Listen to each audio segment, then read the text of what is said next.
Number ব্যক্তিগত ইবাদত, বলেন এক নাম্বার কি? 2 পারিবারিক ইবাদত, 3 সামাজিক ইবাদত। শরীয়তে ইসলামে ব্যক্তিগত ইবাদতের যেমন গুরুত্ব, পারিবারিক ইবাদতের যেমন গুরুত্ব আছে, ঠিক ওই রকম সামাজিক ইবাদতেরও গুরুত্ব আছে। আমি শুধুই মাত্র আপনাদেরকে সামাজিক ইবাদতের গুরুত্ব বোঝানোর জন্য আমাদের নবীজি সাল্লাল্লাহু আলাইহি ওয়াসাল্লামের জীবনের 2টি দিক আপনাদেরকে একটু শোনাই। সামাজিক ইবাদত বলতে আত্মীয় স্বজনের সাথে ভালো আচরণ, বন্ধন ঠিক রাখা, সম্পর্ক ছিন্ন না করা, মানুষকে কষ্ট না দেওয়া, মানুষের সাথে ভালো আচরণ করা, এইগুলো আর কি। নবীজির মক্কি জিন্দেগিতে একটা দৃষ্টান্ত শোনেন।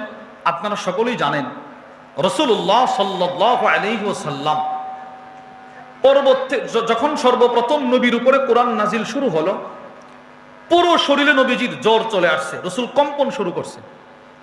নবীজি আসছে নিজের বিবি আম্মাজান খাদিজাতুল কুবরা রাদিয়াল্লাহু আনহার ঘরে, এসে বলতেছে, খাদিজা খাশিতু আলা নাফসি, আমি আমার নিজের ব্যাপারে আশঙ্কা বোধ করছি, আমার শরীরটা যেন কেমন কেমন করতেছে, অস্থির অস্থির, আমাকে একটা কম্বল দিয়ে ঢেকে ফেলো। আম্মাজান খাদিজাতুল কুবরা মোটা কাপড় দিয়ে রাসূলের শরীরটা ঢেকে দিলেন। নবীজি কাঁপতেছে। ঠিক এমন সময় আম্মাজান খাদিজাতুল কুবরা নবীকে সান্ত্বনা দিচ্ছেন। দেখেন আপনি, সান্ত্বনা দিতে গিয়ে কি কথাগুলো বলতেছে শোনেন। আম্মাজান বলে, ইয়া রাসূলুল্লাহ, আপনি টেনশন করবেন না, আল্লাহ আপনাকে লাঞ্ছিত করবে না। কেন? ইন্নাকা লাতাসিলুর রাহিম, আপনি না আত্মীয়তার বন্ধন ঠিক রাখেন। সুবহানাল্লাহ বলেন না। দেখেন সামাজিক ইবাদত। ওয়া তাকসিবুল মাদুম, যারা অসহায়, যাদের কিচ্ছু নাই, নিঃস্ব মানুষের পাশে না আপনি দাঁড়ান। সুবহানাল্লাহ বলেন না। যারা অসহায়, যাদের ঘর বাড়ি নাই, এদের ঘর বাড়ির ব্যবস্থা না আপনি করে দেন। দেখছেন এই সংকটময় মুহূর্তে আম্মাজান খাদিজাতুল কুবরা নবীকে কি কথাগুলো বলে বলে সান্ত্বনা দিচ্ছে। সবগুলো কথাই ছিল ব্যক্তিগত, পারিবারিক না সামাজিক? বলেন না কি? সামাজিক। এবার আসেন, এটা গেল মক্কি জিন্দেগির দৃষ্টান্ত। মদনী জিন্দেগি শোনেন। ইবনে মাজার বর্ণনা, ওয়া আন আব্দুল্লাহ ইবনে সালাম রাদিয়াল্লাহু তাআলা আনহু ক্বাল, হযরত আব্দুল্লাহ ইবনে সালাম থেকে বর্ণিত, তিনি বলেন, তিনি তখনও পর্যন্ত কালিমা পড়ে নাই, ইহুদি ছিলেন, ইহুদিদের বড় আলেম। আব্দুল্লাহ ইবনে সালাম বলেন, আমি তখনও পর্যন্ত কালিমা পড়ি নাই। ঠিক ওই সময় নবীজি লাম্মা কদিমা রাসূলুল্লাহ সাল্লাল্লাহু আলাইহি ওয়াসাল্লাম আল মাদিনা, নবীজি যখন মক্কা থেকে হিজরত করে মদিনায় আসলেন, তখন ছিলাম আমি ইহুদি, আমি কালিমা পড়ি নাই। নবীজি মাত্র আসলো, যেই মাত্র নবীজির মদিনায় আগমনের সংবাদটা ছড়িয়ে পড়ল, ইনজাফালান নাসু কিবলাহু, মদিনার সব মানুষ নবীকে একটা নজর প্রথমে দেখার জন্য দৌড়াদৌড়ি শুরু করছে। কে কার আগে নবীকে দেখবে, কে কার আগে নবীকে দেখবে। আশ্চর্যের বিষয় হলো, আল্লামা আহমদ ইবনে মুহাম্মদ আল কাসতালানী তার বিখ্যাত কিতাব আল মাওয়াহিবুল লাদুনিয়া বিল মিনাহিল মুহাম্মাদিয়া, যিনি বুখারীর শরহ লিখছেন ইরশাদুস সারি, তিনি লেখেন, যেই মানুষগুলো নবীকে দেখার জন্য দৌড় দিছে, এরা সকলেই যুবক বা কি বলে আপনার বৃদ্ধ বা বয়স্ক ছিল না। পুরা মদিনার রাস্তাঘাট, অলিগলি, যেদিন নবীজি মক্কা থেকে মদিনায় আসছিল, ওই দিন ছোট ছোট বাচ্চাদের দখলে ছিল। ছোট ছোট বাচ্চা, প্রত্যেকটা শিশু বাচ্চা, মদিনার প্রতিটা রাস্তায় একটাই স্লোগান, কদ কদিমা রাসূলুল্লাহ, কদ কদিমা রাসূলুল্লাহ। বুখারীর বর্ণনায় আসছে, জা নবিয়ুল্লাহ, জা নবিয়ুল্লাহ, নবীজির আগমন, নবীজির আগমন। সুবহানাল্লাহ। ছোট ছোট বাচ্চারা, ছোট ছোট বাচ্চারা নবীর জন্য পাগল ছিল, পাগল। ইসলামের ইতিহাসে আছে, যেদিন নবীজি মক্কা থেকে মদিনায় ঢুকেছিল, ওই দিন কোনো মা, কোনো বাপ তার সন্তানকে রসুলকে দেখায়া এই কথা বলার প্রয়োজন হয় নাই, আব্বু এই যে উনি নবী, এটা বলার প্রয়োজন হয় নাই। বাচ্চারা নবীরে দেখাই চিনে ফেলছে, তিনি শেষ নবী, তিনি সর্বশ্রেষ্ঠ নবী, দেখে চিনে ফেলছে। কিভাবে? ওই মা, ওই বাপ সন্তান যখন ছোট, সন্তানকে যখন খাবার খাওয়ায়, তখন নবীজির গল্প শোনাইতো। বাপ ছেলেকে মসজিদে নিয়ে যায় নবীজির গল্প বলতে বলতে, মা বাবার মুখ থেকে নবীজির গল্প শুনতে শুনতে নবীর চেহারাটা মুখস্থ করে ফেলছে। আমাদের কওমি মাদ্রাসায় মিজান জামাতে একটা ছোট্ট কিতাব আছে উর্দু, তারিখুল ইসলাম। ওই কিতাবের মধ্যে সুন্দর একটা কথা আছে, নবীজি সাল্লাল্লাহু আলাইহি ওয়াসাল্লামের জমানাতে যেই সমস্ত মহিলারা ছিল, মায়েরা ছিল, তারা তাদের সন্তানকে বুকের দুধ যখন পান করাইতো তখনই এই নিয়ত করত, আল্লাহ আমার এই সন্তান ছেলে মেয়ে এরা যেন বড় হয়ে আপনার জন্যে, আপনার রসুলের জন্য শহীদ হতে পারে। সুবহানাল্লাহ। আশ্চর্যের বিষয় না এগুলো, আশ্চর্যের কথা।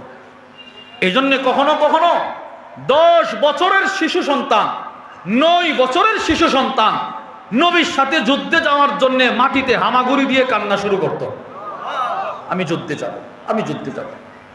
একটা দৃষ্টান্ত শোনেন, আল্লামা আবুল ফরজ আব্দুর রহমান ইবনুল জাওজি রাহিমাহুল্লাহ তার বিখ্যাত 3 খণ্ডের কিতাব সিফাতুস সাফওয়া, ওই কিতাবের মধ্যে তিনি নিয়ে আসছেন, وعن سعد بن أبي وقاص رضي الله تعالى عنه قال, হযরত সাদ ইবনে আবি ওয়াক্কাস রাদিয়াল্লাহু তাআলা আনহু থেকে বর্ণিত, তিনি বলেন, লাম্মা খরাজা রাসূলুল্লাহ সাল্লাল্লাহু আলাইহি ওয়াসাল্লাম ইলা বাদ, নবীজি যেদিন বদর যুদ্ধের জন্য বের হবেন, এবার নবীজি মদিনা থেকে কাকে কাকে যুদ্ধে নিবেন কাকে নিবেন না রাসূল নির্বাচন শুরু করলেন, সকলকে দাঁড় করাইলেন।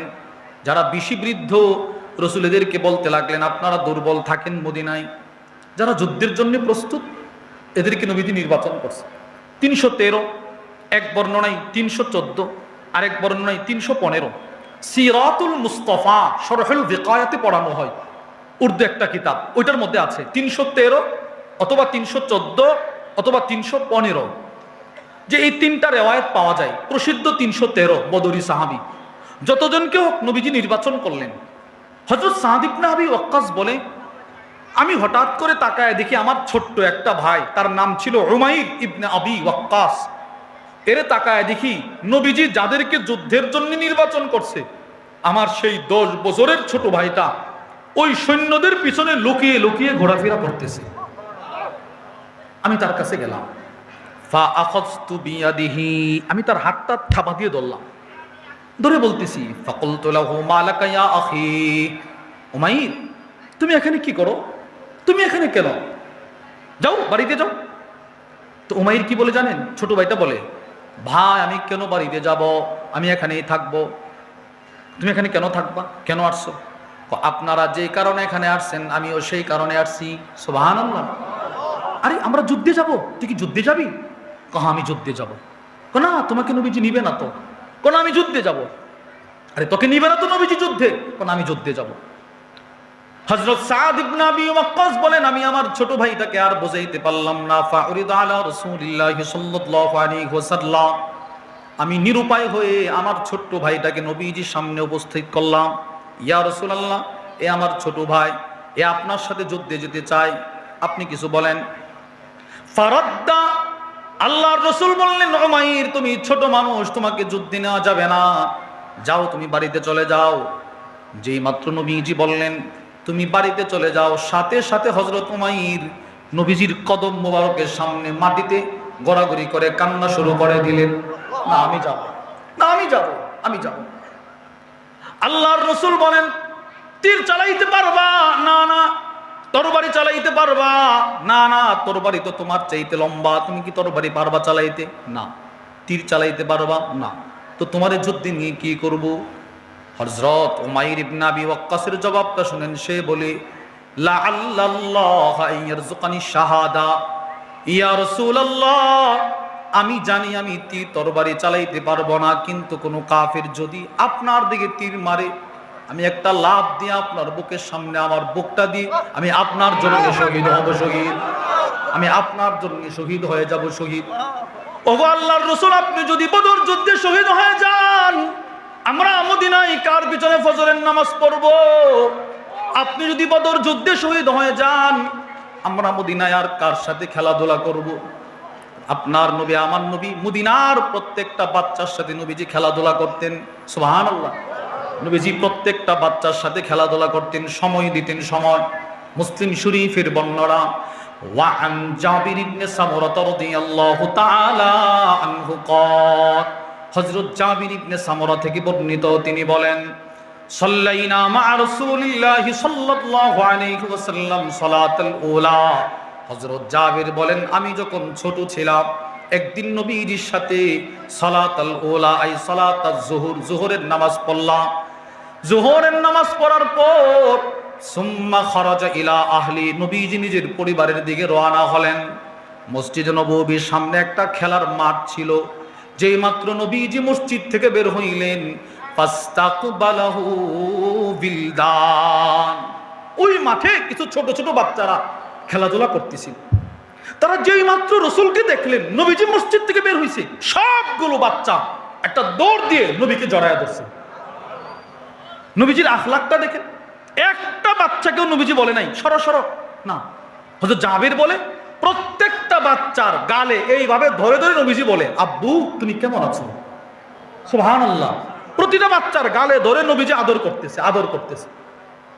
বাচ্চাটা যতক্ষণ পর্যন্ত নবীজির কাছ থেকে নিজেকে দূরে না সরাইছে, নবীজি ততক্ষণ পর্যন্ত কোনো বাচ্চাকে দূরে সরাইয়া দিতেন না। দেখছেন কি সুন্দর আখলাক। প্রত্যেকটা বাচ্চা সে নিজের থেকে যতক্ষণ না দূরে সরছে ততক্ষণ নবীজি ধরে রাখছে, আদর করতেছে। হযরত জাবির বলে প্রতিটা বাচ্চাকে নবীজি আদর করলো, আমাকে আদর করলো না। আমি রাসূলকে বললাম, ওয়া আম্মা আনা ইয়া রাসূলুল্লাহ, ওগো আল্লাহর রাসূল আমাকে কি একটু আদর করবেন না? এরা কেউ নামাজ পড়ে নাই, আমি আপনার সাথে নামাজ পড়লাম, আমি কি একটু আদর যোগ্য নয়? তো নবীজি নিজের শরীর ঘুরিয়ে জাবেরের গালে ধরে বলে, জাবের আব্বু তুমিও কেমন আছো? সুবহানাল্লাহ। হযরত জাবির বলে যেই মাত্র নবীজি এইভাবে আমার গালে ধরছে, ফাওয়াজাতু লিয়াদিহি বারদান আও রিহা কান্নামা আখরাজাহা মিন জুনাতি আত্তার, যেই মাত্র নবীজি আমার গালে ধরছে, আমি নবীজির হাত থেকে এমন একটা সুঘ্রাণ পাইছি, আমার কাছে মনে হয়েছে নবীর হাতটা এই মুহূর্তে জান্নাতের মেশকে আম্বরের পাত্র থেকে বের করা হয়েছে।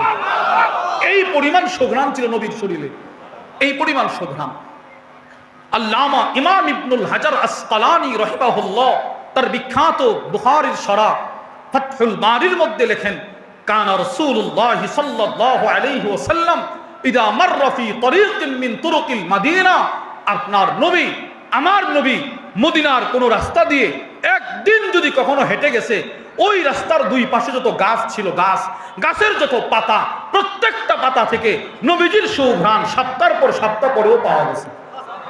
এই পরিমাণ সুঘ্রাণ ছিল। এই হাদিস থেকে কি বুঝলেন? নবীজি বাচ্চাদেরকে খুব সময় দিতেন। এই কারণেই বাচ্চারা বলতো, ইয়া রাসূলুল্লাহ আপনি বদর যুদ্ধে শহীদ হয়ে গেলে আমরা কাকে নিয়ে বাঁচবো? কার পিছনে ফজর পড়বো? কার সাথে খেলাধুলা করবো?